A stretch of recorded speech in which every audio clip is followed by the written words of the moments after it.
Bom dia, pessoal. Então, será que nós já estamos na Terceira Guerra Mundial?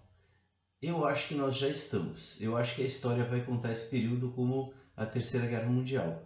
Por quê? Porque é um conflito muito importante e que ele escancara justamente esse conflito, essa divergência, né, entre Oriente e Ocidente, que no fundo esteve no fundo das principais guerras, pelo menos no nível ocidental, guerras mundiais, guerras que envolveram grandes extensões de território e até mesmo não exatamente Oriente e Ocidente, mas uma coisa correlata que é justamente a disputa entre o mundo de base agrária com um mundo de base burguesa, digamos burguesa proletária, né, já começou lá na Guerra do Peloponeso entre Atenas e Esparta, como eu falei para vocês num vídeo, que era um mundo de base agrária, Esparta, né, e o mundo que tinha uma burguesia ascendente, um comércio muito forte, que era Atenas, que fez surgir novos valores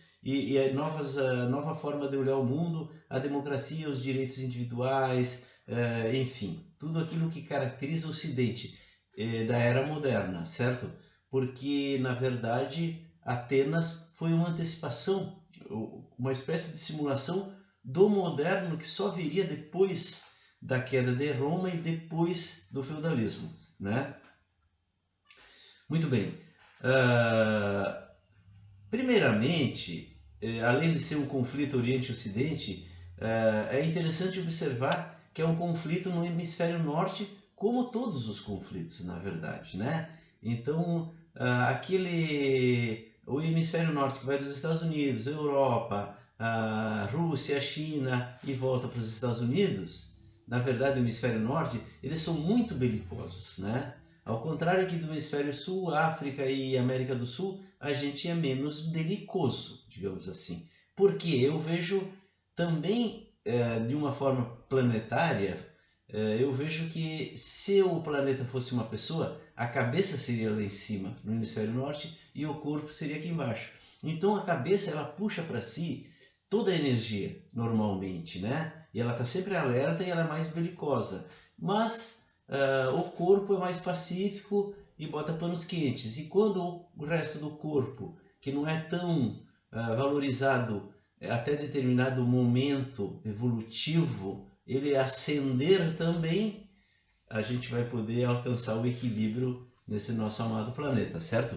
Mas o conflito é lá em cima. É importante também para a gente entender que ele não é nosso, esse conflito. Ele é um conflito lá do hemisfério norte, mas que, claro, nos envolve porque o planeta é um todo, certo?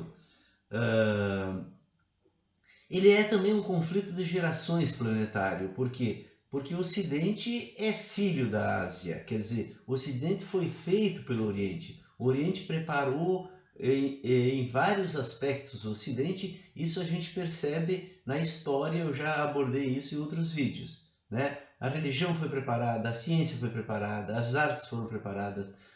Tudo foi preparado, inclusive as próprias viagens de descobrimento foram preparadas pelo Oriente, pela Ásia e em grande medida pela China, né? Então, o Ocidente é o novo no mundo, o modo ocidental de ser é novo no mundo, enquanto o modo oriental de ser, de base agrária, é mais antigo no mundo. E o antigo, ou seja, a mamãe, né, ela tem um conflito com o seu filho, que é o Ocidente, né? E ela não entende muito bem o seu filho porque ele tem duas caras. Ele tem ele considera a teoria e a prática em separado. Então ele é falso aos olhos do Oriente, certo? Essa mesma crítica que a gente tem, né, desde sempre e as Torres Gêmeas, por exemplo, é um exemplo. A explosão das Torres Gêmeas e o 11 de setembro é um exemplo disso, do Oriente chegando e acertando no vazio do Ocidente, dizendo: oh, você é uma torre com pés de barro, certo? E uma série de coisas, a própria crítica, por exemplo, do nazismo ao Ocidente era muito parecida com a crítica que o Putin faz hoje e que a China fazem hoje da democracia ocidental. Essa mesma crítica, que é uma bagunça, que é falso, que é uma, né, enfim, uma falsidade. O Ocidente é falso. Então essa mesma crítica, e que são fracos e que são decadentes, nós no caso, né, somos fracos, decadentes, o Ocidente, e que eles, na verdade, têm aquela grandeza do passado, do guerreiro, né? Que é Esparta em relação a Atenas, né? Veja, isso tem muito a ver com os povos daquela região, né? Os alemães que vieram lá do Oriente, tem também os povos eslavos, que daria todo um estudo, porque o eslavo, que são os poloneses, os russos e aquele pessoal todo. Eu conheço os poloneses e os russos. Eles têm uma sensação de serem vinho de outra pipa. E em algum sentido eles são mesmo, porque eles têm aquela grandeza mais guerreira do passado, né? Então você vê em vários autores assim que são eslavos, né? Que eles no fundo se sentem assim superiores ao Ocidente, né? Eu cito só o Malinowski, né? Que é o antropólogo que escreveu um livro super importante, um dos mais importantes da antropologia, que é Os Argonautas do Pacífico Ocidental, né? em que ele fala de si e tu percebe que ele quer dizer assim, eu como eslavo sou vinho de outra pipa. E o Nietzsche, que fazia essa crítica ao Ocidente, ele era alemão, mas ele se dizia descendente da nobreza polaca, né? Depois os seus historiadores foram pesquisar e ver que isso era mais uma das viagens do Nietzsche. Na verdade, nada indica que ele fosse herdeiro, né, ou fosse descendente, né, de poloneses, mas ele se dizia como uma coisa superior. Então essa questão está em jogo também nessa guerra, né? É o mundo eslavo que está aí disputando e da parte da Rússia fazendo uma crítica ao Ocidente, já da parte da Ucrânia querendo se aliar ao Ocidente, porque ali é exatamente onde Ocidente e Oriente se misturam, certo? Muito bem. Agora, eu acho que iniciou a guerra, porque eu achava que a Rússia ela iria voltar, ela iria retroceder. Mas parece que ela se reaglutinou e vai para a ofensiva maior ainda sobre a Ucrânia, né? E hoje, inclusive, tem uma notícia da Rússia ameaçando usar bombas nucleares se a Finlândia entrar para a OTAN, né? Então as coisas estão esquentando. Até onde vai a gente não pode saber, né? Mas com certeza vai ser uma guerra que vai se estender um pouco. Talvez confirmando a minha previsão, né? De que o Brasil de alguma maneira vai ser o agente que vai pacificar o mundo. Que eu acho que esse que é o papel do Brasil. Se o Lula se eleger, ele tem muita capacidade de conversar com o pessoal e fazer eles se entenderem. Nem que seja numa mesa tomando cerveja, certo, pessoal? Ou vodka, ou o que quiser, certo? Eu acho que o Brasil tem essa capacidade. Então eu mantenho a minha previsão, certo? Mas a guerra está se aprofundando, né? E cada um, o Oriente e o Ocidente, vai usar suas armas. Quais são as armas do Oriente? Esparta, né? É guerreiro, aguenta, né?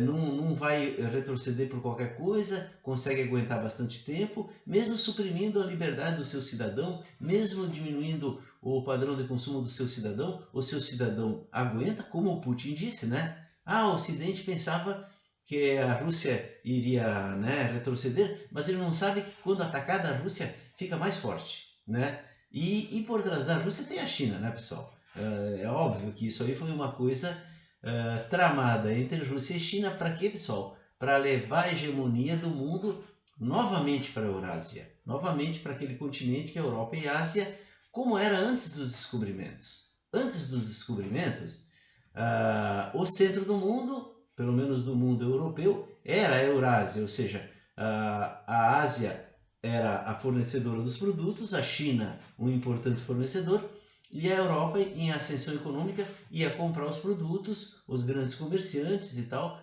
e traziam através da Rota da Seda, certo? E depois, com a descoberta da América, o Ocidente se descobriu em duas partes, certo?